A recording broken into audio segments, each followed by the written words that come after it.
இது தரித்திர கூட்டம் கிடையாது, இது சரித்திர கூட்டம்.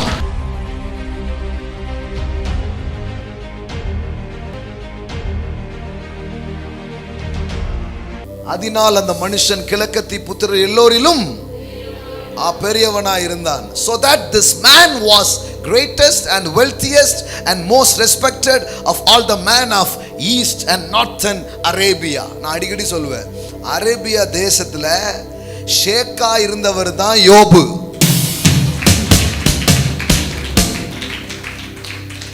நீங்க எல்லாம் ஒரு ஷேக் வம்சாவளி.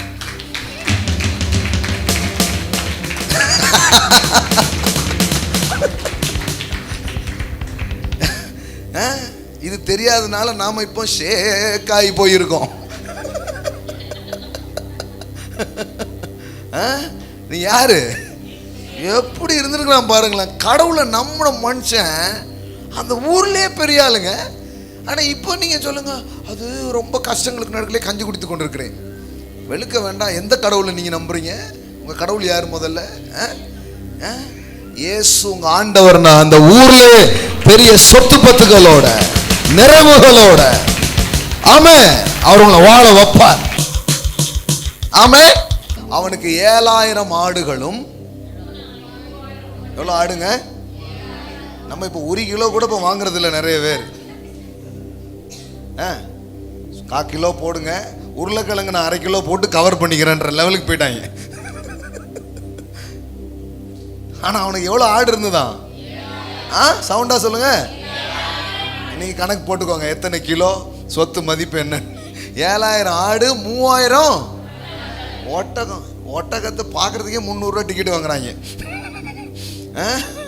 இருந்தது எவ்வளவா? 3000 ஒட்டகம், 500 ஏர் மாடு. 500னா எவ்வளவு வயல் இருந்திருக்கும் யோசித்து பாருங்க. திங்க் பண்ண முடியுதா உங்களால? இன்னைக்கு கணக்கு படிச்சீங்கன்னா டிராக்டர்னு கணக்கு பண்ணி படிக்கணும். ஒட்டகம்னு படிச்சீங்கன்னா அதுதான் அன்னைக்கு வெஹிக்கிள், காரு, வாகனம். 500 ஏர் மாடு, 500 கழுதைகளும் மிருக ஜீவன்கள் இருந்ததும் அன்றி திரளான பணிவிடைக்காரர்களும் இருந்தார்கள். அதனால் அந்த மனுஷன் கிழக்கத்தி புத்திரர் எல்லோரிலும் பெரியவனாயிருந்தான். ஐயா, இது தரித்திர கூட்டம் கிடையாது, இது சரித்திர கூட்டம். ஆமென், ஆமென். ஒரு தரித்திர கூட்டத்தை உருவாக்கி வச்சுட்டாங்க. எந்த பைபிள பேசுறாங்க எனக்கு தெரியல, எந்த கடவுளை பேசுறாங்க எனக்கு தெரியல.